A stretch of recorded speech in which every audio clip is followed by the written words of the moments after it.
pangarap, san man umabot tayo. Bati ko rin ang mga tagapagpakinig ng programang Buhay OFW ngayon sa DWDD 1134 Armed Forces Radio. Mabuhay kayo mga OFW, mga bayani ng Pilipinas.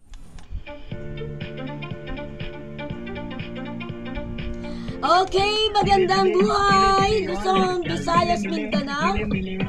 Narito lang po tayo sa programang Buhay OFW ngayon, Bantay at Kasangga. Ito po si Terry Alpa para po sa ating isang oras na pagsasama-sama. Okay, bago ang lahat, batiin muna natin ang ating mga tagapakinig sa DWDD Armed Forces Radio, ang boses ng Kawal Pilipino, ang ating pong mga magigiting na bossing. Saludo po kami sa inyo at syempre po ang ating technical side. Thank you so much po sa pagsuporta. Okay, ngayon pong araw na ito, pakilala natin ang ating partner. Walang iba kundi si Founder Albert Guanzon. Hello Founder, bati ka muna sa ating mga followers and viewers. Yes, magandang hapon sa ating mga kusundarohan dito sa bansang Pilipinas at sa ating mga OFW sa mga kapuluan sa buong Middle East, sa Europe at saka USA. Magandang araw po sa inyo lahat. Okay, yan yes, po. Kapit. Yan po ang ating founder at syempre napakasipag niya kaya minsan wala po siya rito sa program dahil meron po siyang inaasikaso, mga tinutulungan pong mga OFW. Yan po kasi ang aming mission vision ng aming pong grupo. Ang tumulong sa ating mga kababayan na wala pong hinihinging kapalit. Ayan po yan. Siyempre, pagka po ganito, yung mga buhay po ng OFW yung ating pinag-uusapan. Wag na naman na natin pag-usapan, Founder, yung flood control, no? Sobrang, yun na lagi nasa screen, nasa TV, nasa vlogger, lahat na po, nakakasakit na po ng tenga, tsaka ng ang hinihintay na lang po ng taong bayan, yung pong may makulong. Kasi isa pa lang po yung nakukulong eh. Dapat po, wala na pong takipan. Talagang magtapat na po kayo, parang bumababa yung sentensya nyo. Sino man po kayo. Yan po yung sabi ng ating Pangulo, Founder, na walang sisinuhin, basta po na laman o may mga ebidensya ng katiwalian ay talagang mapaparusahan. Tsaka saludo tayo kay DPWH Secretary Beans. Si Beans, no? Sir Beans, saludo po kami sa inyo. Talaga sipag po niya. Tuloy-tuloy, ombudsman, kahit saan nandoon. Tsaka sa mga lugar na may ghost project, nandun siya. Papanalangin po namin kayo Sec Beans na sana po ay masakal nyo na yung mga tunay na salarin dyan sa mga project na yan. Di ba, Founder? Gabi si Sec Beans, sipag niya, no? Ayan. Okay, siyempre, ang mga OFW natin, nag-aantay ng balita yan tungkol dyan. Pero alam na nila yung mga napapanood naman yung mga hearing na yan sa 4 na sulok ng mundo. Ayan, medyo nawala ang ating partner, pero mamaya po papasok po yan. Okay, it's bear time, September 22 po wala na po yung ghost man. Sa mga naniniwala na mayroong ghost man, matatapos na po yan sa September 22, Founder. Siguro naman lalayasan na tayo ni Ghostman, maawa na sa atin. Kasi alam mo, kailangan sa mga naman. Oo nga, cycle na pagka umulit pa yan. Kaya nga, kaya tayo medyo naniniwala rin kasi marami pong successful na mga Chinese businessman na sumusunod po sa Ghostman. Kaya tingnan nyo, ang unlad-unlad ng kanilang mga negosyo. Karamihan po talaga Chinese kasi Chinese po yan believe yung Ghostman na yan. Pero talagang pinapaniwalaan. Yes, anyway, Founder, matagal ka nang nagbo-broadcast dito sa atin bilang partner natin dito sa Buhay OFW ngayon. Pero, walang masyadong nakakakilala sa'yo. I mean, kilala ka as founder ng Bantay Kasangga na OFW. pero hindi ka pa namin lubos na kilala bilang isang OFW. Kaya ngayon, ikaw yung isasalang natin sa hot seat. Alamin natin ang buhay ni Founder bilang OFW. Ayan. Okay, banda ka sa mga tanong ko, ha? Una tanongin natin si Founder Albert. Kailan ka ba naging OFW at saang bansa? Yung kauna-unahan mo. Kauna-unahan ko, 1991 po, nagiging isang nag-compute pa ko, isang taon pa ako sa Hong Kong. Tapos, 1998, nag-Saudi na po ako. So, 1998, nasa Saudi Arabia ka na. Opo, hanggang 2021. Okay. Saan sa Saudi? Sa Eastern Region, Davao, Saudi Arabia. Okay. So, anong trabaho mo doon? Encoder po, data encoder po ako doon sa aming kumpanya. Okay. So, ibig sabihin, ilang taon ka sa bansang Kingdom of Saudi Arabia? Ilang taon ka roon? Bali, 20 years. 20 Mahigit. years? Pero nakailang empleyado ka? Naging ilang employer? Isa lang po, isang company lang po ako. Isa lang? Wow, dapat meron Opo. kang loyalty award yan, Imagine, ang tagal. Iba yung award natin. Talaga. Iba yung award natin doon. Ayun. So, itong bantay... Kuha naman yung mga benefits natin. Ayun. Okay, itong bantay at kasangga ng OFW International, kailan to nagsimula? 2005 po, nagsimula na ito sa Saudi Arabia. 2005. So, ikaw yung bumuo nito. Opo, sa kadahilanan po ay maraming mga problema doon na dahil sa kulangan ng tauhan na ating imbada at sa ating pulo, ay kami po ay nag-volunteer pa makarating sa kanila yung iba ng mga OFW. Ayun. So, itong bantay at kasangga, international ito sa 4 na sulok ng mundo. So, ibig sabihin, marami kang chapter. Bali, ilang chapter ang mayroon ang BK? Sa Middle East, meron po tayong Jordan, Kuwait, Qatar, Abu Dhabi, Bahrain. Basta buong part ng Saudi Arabia, mayroon po tayo, kung saan sulok, mayroon po tayo mga members doon para ma-monitor natin yung problema ng Ayun. lalo ng mga Saudi Arabia. Meron po tayong Europe, ayan po, USA. Yun po. Dito sa Hong Kong po dati meron po tayo. Oo. So, Pero po, talaga tayo mga member kahit saan. Lalo sa part ng Middle East. okay. Bakit bakit ang pangalan niya ay Bantay at Kasangga? Saan mo na nahugot yung pangalan na yon? Bantay dahil nga ay mabantayan natin sila. Kasangga dahil sasanggahin natin yung kanilang mga problema. Bilang isang partner ng government, ahensya ng government like embassy at saka sa pulo. Okay. Kung saan napaka-active mo po ng ating samahan. Nagkaro pa nung nandoon ako. Ayun. So, okay. Itong Bantay at Kasangga nang ito ay natatag, ano ang pinaka-challenging o na kaso na inyong nahawakan? Yung bang napaka-complicated at medyo hindi madali? Ano yun? Mga rape cases, mga yung hindi pinapasaon, hindi pinapakain, kasi marami talaga maraming na risk yun noon, nandun pa kami. Kahit ngayon, tuloy-tuloy pa naman, kahit wala ko doon, tuloy-tuloy pa rin yung kasi iniwan natin sa kanila yung aking kasi sa mga chapter natin, so gano'n pa rin ginagawa nila. So marami talaga tayo, marami tayo. Tayo na po yung organization na tala ng mga maraming report na na-forward natin sa Malacanang dati, yung kapanahonan ni dating Pangulong Duterte, na kung saan ay nagpapadala po siya ng mga galing sa DSWD, galing sa Department of Justice. Nakakarating. Nandun po lahat. nakakarating naman sila doon para matulungan yung mga yung mga nangailangan. Okay. So, nakakatuwa dahil marami nakakauwi sa ginagawa namin.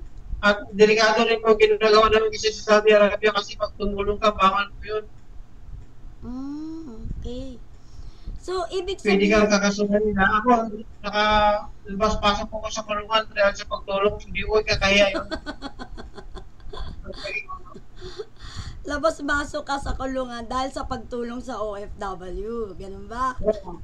Totoo po yan. Sinabihan ako ng ako sa doon, tumigil ka na sa pagtulong dahil delikado ang buhay mo. Tapos hindi ako, bigas ng ko, sabi ko, sir, kung tumigil ka, kung paano naman yung ibang mga OFW na hindi nakarating sa inyo, nasa amin yung mga listing na may mga problema. So, tinutuloy-tuloy ko pa rin yun. Yung ginawa na kapasentol natin, tumawag sa kumpanya namin, sinabihan kasi ako na, huwag kang kasi susumbong kita sa kumpanya mo kasi bawal yung ginagawa ko. Sabi ko, kung ginagampalan yung trabaho ninyo, hindi naman gagawin ito kulang pa kayo ng tao Kaya, kailangan gagawin namin ito para makatulong kami. Kung wala kayong puso sa pagtulong, kami, na may puso kami sa pagtulong dahil nga naramdaman namin kung anong sakit pag maranasan mo yung mga hindi ka pinapasahod. Yes. Tapos nakikita mo nagpakamatay na yung mga lalaki man o babae, nagpakamatay ang lalaki naman, maraming pagkamatay dahil nga iniwanan na ng pamilya sa Pilipinas dahil hindi nakapagpadala na sahod. So maraming ganun. Okay. So yung cases na yan, paano namin siya na-rescue? Meron kami pinapadaan sa CR lang, sa blower, pinatanggal namin yung blower kung makalusot lang siya, tapos nandun kami siya mawala na tulad, naghintay. So marami talaga, hindi lang isa, hindi lang 10 ganun kaso. Lahat ginawa na namin. Oo nga, medyo nga delikado yun. Nandun na yung halimbawa kasi, doon pag magpunta ka sa isang lugar, mag-rescue ka, tapos within 5 minutes, pag makuha mo yung pag hindi makalis, pag ulalaman ng employer na kinuha mo yung nakaalis yung katulong nila, pag-report ka agad sa police, within 5 minutes, nakablock na yung nakablock na yung mga daanan So, hindi ka na makalusot-lusot. So, pag mahuli ka, kulong ka talaga. So, yun ang inapangay, pinapantay talaga. Kailangan may lakas loob ka, alert ka lagi. Pag kuha mo sa may mga problema, dire-diretso ka na. So maraming kaso ng mga kumbaga lahat ng mga problema nadaanan na namin yan. Kaya doon tinatag talaga yung yung nagiging yung pagkatisang gano'n yung kilala sa Saudi Arabia. At hindi na po yun, last na yung pandemic po kami po ay pinupuntahan din namin yung yung mga kasi nagkakaroon po doon ng yung pagkasara sa mga lahat ng lugar may oras po kasi So kami po yun ang pumupunta sa bahay ng mga, di ba, kahit yung employer, pag makatawag sa amin yung katulong niya na hindi sila nakakain, kami pumupunta kami sa sa bahay ng employer, natin po yung mga pagkain. Pinapadaan namin kung saan para makalusot lang. Ginagawa namin lahat yan noon. Mga imposible, nagawa namin, nag-imposible yan. Para makatulong lang. Bali, ano yan, founder? Siyempre, hindi mo kayang gampanan na nag-iisa ka lang dyan. So, sino-sino yung mga kasama mo na tumutulong? Pinipili ko po yung sa pagpupunisyo kasi pag-rescue, kailangan kasama ka, mayroon din lakas mo. Hindi yung mahina yung loob. Kasi nga, alam din nila, makukulong sila pag mahuli kasi marami po tayo member kung saan may mga members tayo. Kung saan malapit, yun ang kinakausap ko na sige, samahan mo ako. Guide mo ako, yan. Kasi, kaya nga, bawat lugar doon, meron tayong monitoring team. Kaya tinatag yung monitoring team para, kumbaga, may alalay, at saka, kung may sila yun mag-monitor sa mga, lalo na yung mga katulong, kasi sila lang yung nakakalabas yung namin, yung makalabas sila, mag-usap-usapan sila, magsumbungan sila sa mga problema. So, hindi nila alam yung nasumbungan nila, mga member natin yun, so nakakarating sa atin. Ayun. Yun ang monitoring natin. Ginagawa sa monitoring natin. Ang daming natulungan na ng bantay at kasangga. Siguro talagang pagka kinento lato ni Founder, kulang talaga yung ating isang araw. Okay, punta naman tayo, Founder. Paanong ikaw ay umuwi na for good? Bakit iniwan mo na ang Saudi Arabia? Dahil napiktuhan ko yung company namin sa pandemic. Okay. Naapektuhan sila. Dami yung pinapauwi. Oh yes, dami yung pinapauwi sa mga kasamahan ko. Okay, pero marami kang offer, di ba, na natanggap. Bakit hindi mo kinuha yon, yung mga nag-offer sa'yo? Yung isa, yung mayor sa Alcobar, dapat nag-offer sa akin, pero yung problema lang yung isa, hindi nakasama yung visa ng anak ko. Sabi ko, huwag na lang muna kasi walang maiwanan sa bata eh. Oo nga, although na sa Saudi sa Pilipinas na si Founder po, bukod sa public servant, siya po ay tatay at nanay ng kanyang anak na ilang taon na si baby mo? 6? 7 years yung September 17. Magsi-7 na pala si Muhammad. Ayan po, nanay at tatay siya. Pero kahit ganun po, nagagampanan pa rin po niya ang tungkulin na kanyang, nasa kanyang puso, ang paglingkuran ng mga OFW. Yan nga po, kahit na walang-wala na yan, basta may humapit, dudukutin pa niya yung pinakabarya niya para ibigay lang sa mga OFW natin. Yun, talaga nasa puso niya yan. Ganyan yan. Para yan si yung aking uncle, si Kuya Atong Balatong. Kahit na ang pera niyan sa bulsa ay last na niya, pamimigay pa niya pag may lumapit sa kanya.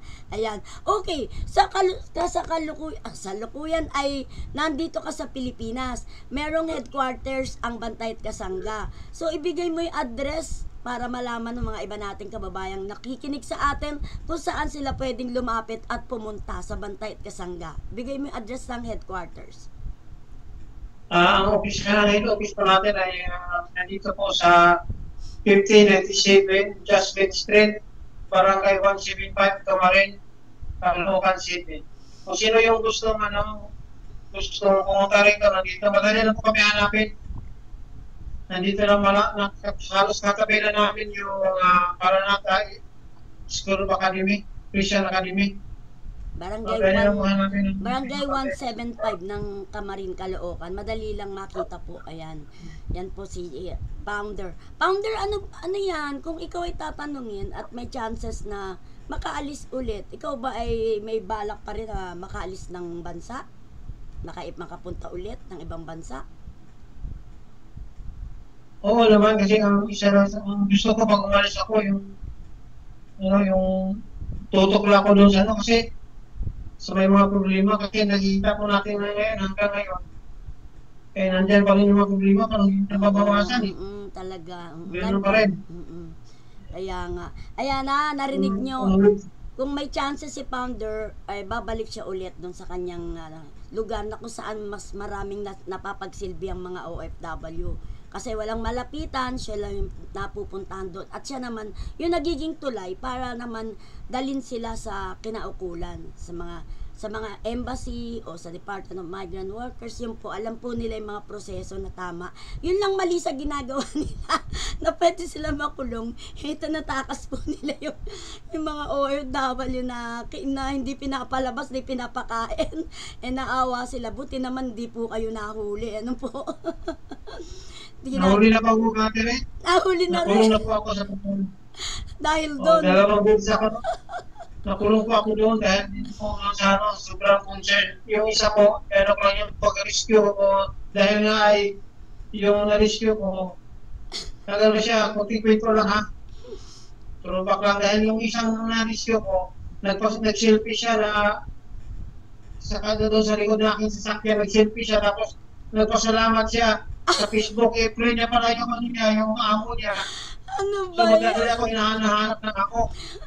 Ayan. Salamat siya dahil na-rescue ko daw siya. Yun ang post niya. Nakalagay content niya. Ayun. So hinanap agad ako ng amo niya dahil na-free naman niya yung amo niya. So yun, nagkaroon na kami ng naabot kami doon sa police station. Nagkakaroon pa nga ng decision ng korte dahil na ay nakita naman ng government kung gaano tayo kasincere sa pagtulong, Oo. ay nag-filter tayo. Ayun, na alam naman nila yung layunin ninyo, hindi naman masama at makatulong lang. Okay. Ayan, ilang minuto na lang tayo? Bilis naman. Di bali magpa-part-time. Meron pa naman tayong 4 minutes. Magpa-part 2 tayo pag di natin matapos yung istorya ni Founder. Bukod sa bantayan Marami kasi, lang ito na, oo nga, kahit araw-araw na magpinto na gano'n, di ko ako gusto siya. Kung isa-isahin natin yung mga kaso, kaya nga, hindi po na hanggang ngayon, talaga. lagi na mag-iwisip natin yung may mga problema pa doon. Ayun, oo, marami pa. Hanggang ngayon nga, pinupuntahan ka pa eh. Di ba dumadayo dyan sa opisina na nagpapatulong? Mga livelihood, marami rin pong ino-offer si Founder. Pagka nag-bloom lahat yan, sabay-sabayan, ang tabayanan nyo lang po yan. Mga livelihood po natin. Yes, kasi nabanggit mo lang yung ating livelihood. Ngayon po, nag-ready na po tayo sa mga yung pinapaway na apektado sa gera sa Middle East. Nagantay na po tayo ngayon para sa kanilang livelihood program dahil na kung iasa nila lahat sa kapilitan natin sa DMW sa upuan natin, ay wala naman gaano pondo yan. Oo. So tayo po, nag-prepare na po tayo ngayon. Tumawag sa akin yung natin sa yung counterpart natin na magkahanda ako dahil ipapadala na yung para sa livelihood program sa mga OFW na apektado ng gira sa Middle East. So yun po ang pinaprepare nila sa akin ngayon. Kakatawag nila kanina Catherine. Tumawag si Boss yun. Hindi, iba po, iba. Iba to, iba pa yan. UCP Statehood. Sila ni Ambassador. Okay, iba pa yung sa resibo, iba pa yun. Iba yun. Okay, ayan, malapit na po. Konting tiis na lang po sisikat na ang araw. Ganyan po talaga. Pagka sinasabi ko may dilim, may liwanag yan. Pag may bagyo, ay may araw. Lilipas din po yan. September, katapusan na po ng Ghostman. Una po, di kami naniniwala. Pero nakita po namin yung epekto po talaga Kaya, ayan po, sana po, tuluyan na pong umalis po si Ghostman at magpunta naman sa ibang lugar. Okay, Chairman, ang iyong mensahe para sa ating mga OFW sa 4 na sulok ng mundo, no? Alam ko, nanonood po sila, nakikibalita sa iyo. Go ahead. Para sa ating mga OFW, lalo sa Middle East, maaari po mag-ugnayan po kayo sa amin kung pauwiin kayo dahil sa gira niya. Nandito po handa po kami tumulong sa inyo para sa livelihood. Although na hindi pa nasakamay namin yung nasabing pamila, pero sinabihan ako kanina, mag-ready na po. So, konting days lang po sa ating mga OFW, lalo nung sa Middle East. I'm sure na gagaroon tayo hindi kayo mahihirapan mag-pauwi kayo. Yun ang isa sa mga namin. Dahil yun na mayroon kayong pagkakitaan na hindi na kayo balik dyan. Yes. Makapilingin na yung mahal sa Pilipinas. Ayan, okay. Ang iyong pansamantalang pamamaalam, yes, ayan po, narinig niyo na po yung istorya ni Founder. Ayan, maraming salamat na ating taga-subaybay dito sa DWD, ang Forces Radio at sa ating pinagtitiluhan. At sa mga pamilya ng DWD, active ang inactive, lalo na yung mga DWD. Abangan na po ninyo ang aming mga update dito sa aming programa dahil paghatid kami ng magandang balita para sa inyo. Maraming salamat po sa inyo. Okay. Palakpakan natin si Founder at ang ating mga OFW, mga modernong bayani at syempre ang ating mga tunay na bayani, ating mga sundalo. Saludo po kami sa iyo. Okay, maraming salamat po. Ito po ang pansamantala namin pagpapaalam ni Founder Albert. Magkita po tayo muli. Naputol bigla. Hanggang saan kaya? Lang yatong ano na to. Bastos. Bastos.